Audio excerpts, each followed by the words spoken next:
Atas nama Bapa dan Putra dan Roh Kudus, amin. Shalom Aleichem bersama Mesia.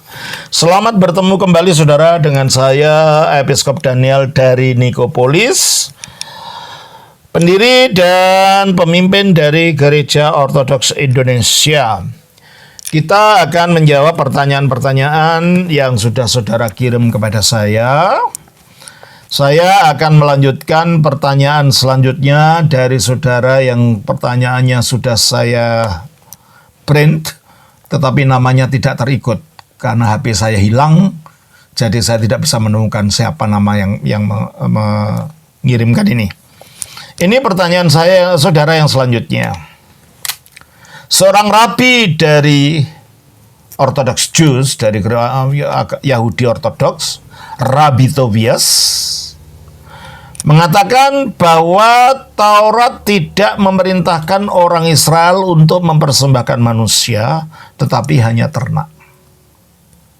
Bagaimana kita menyikapi hal ini terkait pengorbanan Yesus, karena Bapa sendiri menolak ibadah pembakaran korban manusia.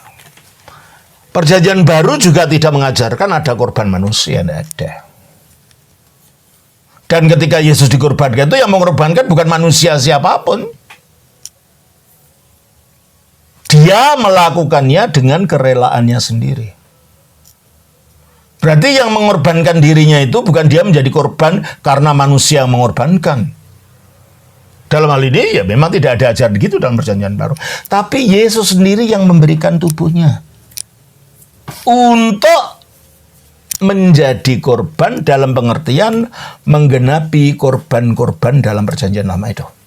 Coba kita baca di dalam Markus 10 ayat 45. Karena anak manusia juga datang bukan untuk dilayani. Anak manusia datang, anak manusia itu gelar Yesus sebagai Mesias.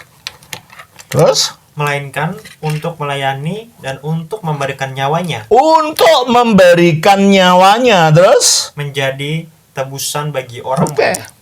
Yang memberikan Yesus sendiri, jadi tidak ada yang mengorbankan. Jadi tidak ada dalam Injil pun perintah untuk mengorbankan manusia itu. Hanya akhirnya setelah Yesus itu mati di atas salib. Dan akhirnya bangkit.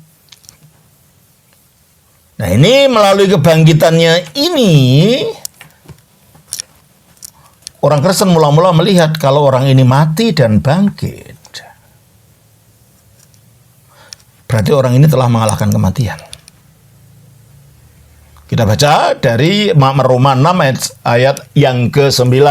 Karena kita tahu bahwa Kristus sesudah ia bangkit dari antara orang mati, tidak mati lagi. Ya, terus? Maut tidak berkuasa lagi atas dia. Berarti dia telah mengalahkan kematian, padahal kematian itu adalah akibat dari dosa. Upah dosa adalah maut. Nah, kalau Yesus itu mengalahkan kematian, yang penyebabnya adalah dosa, berarti Yesus itu telah mengalahkan dosa. Nah, dalam sistem Perjanjian Lama, dosa itu dihapus melalui kurban. Sehingga akhirnya gereja orang Kristen awal melihat, loh kalau gitu, karena mereka orang Yahudi, kalau begitu Yesus itu jadi korban karena dia melenyapkan dosa melalui kebangkitannya. Jadi kematiannya di atas salib itu jadi korban. Yang mengorbankan siapa? Ya dirinya sendiri. Coba kita baca lagi dari Markus 10 ayat 45. Karena anak manusia juga datang bukan untuk dilayani, melainkan untuk melayani dan untuk memberikan nyawanya menjadi tebusan bagi banyak orang. Sebagaimana korban dalam Perjanjian Lama itu menjadi tebusan bagi orang Israel dari dosa-dosanya, dan kebangkitannya ini membuat Yesus mengalahkan kematian yang menjadi akibat dari dosa, berarti kematiannya ini menghilangkan dosa. Nah, kalau gitu dia menjadi penggenapan binatang tadi. Tuh. Kita baca juga di dalam Yohanes pasal yang ke-10 ayat 17-18. Bapa mengasihi aku oleh karena aku memberikan nyawaku untuk menerimanya kembali. Aku memberikan nyawaku. Bukan ada orang yang mempersembahkan, tidak ada. Dan dengan dia memberikan nyawanya, untuk apa? Menerimanya kembali. Tidak seorang pun mengambilnya daripadaku, melainkan aku memberikannya menurut kehendakku sendiri. Bukan. Aku memberikan nyawaku menurut kehendakku sendiri. Berarti tidak ada yang mempersembahkan. Jadi tidak ada ajaran dalam Injil pun orang mempersembahkan manusia. Tidak ada. Ya.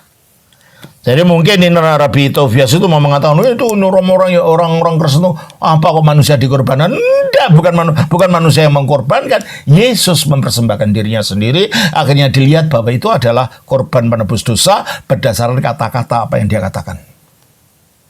Ya. Jadi kembali, seorang rabi dari Orthodox Jews, Rabi Tovia, mengatakan bahwa Taurat tidak memerintahkan orang Israel untuk mempersembahkan manusia, tetapi hanya ternak sama. Injil tidak mengajar orang untuk mempersembahkan orang, enggak. Bukan orang yang mempersembahkan, Yesus sendiri yang mengkorbankan dirinya sendiri sebagai penggenapan dari korban-korban binatang di dalam Taurat itu. Buktinya apa? Kita baca di dalam 1 Korintus pasal yang ke-5 ayat yang ke-7. Buanglah ragi yang lama itu, supaya kamu menjadi adonan yang baru. Sebab kamu memang tidak beragi. Sebab anak domba Paskah kita juga telah disembelih. Oke. Siapa? Yaitu Kristus. Jadi kematian Kristus itu dilihat sebagai penggenapan anak domba Paskah tanpa manusia menyembelih Kristus. Enggak ada kan? Bukan orang Kristen yang melakukan kan? Dia dibunuh karena dituduh ini dan itu kan? Oleh Pontius Pilatus. Karena Bapak sendiri menolak ibadah pembakaran korban manusia. Maka tidak ada orang Kristen kalau ke gereja terus ambil manusia lalu dibakar gitu. Nggak ada kan? Ada orang Kristen ngambil anak kecil terus bawa ke gereja taruh di altar atau dibakar. Nggak ada kan? Emangnya Yesus dikorbankan oleh orang Kristen? Tidak. Dia mengorbankan dirinya sendiri. Jelas ya? Kiranya ini bermanfaat. Shalom. Atas nama Bapa, Putra, Roh Kudus. Amin.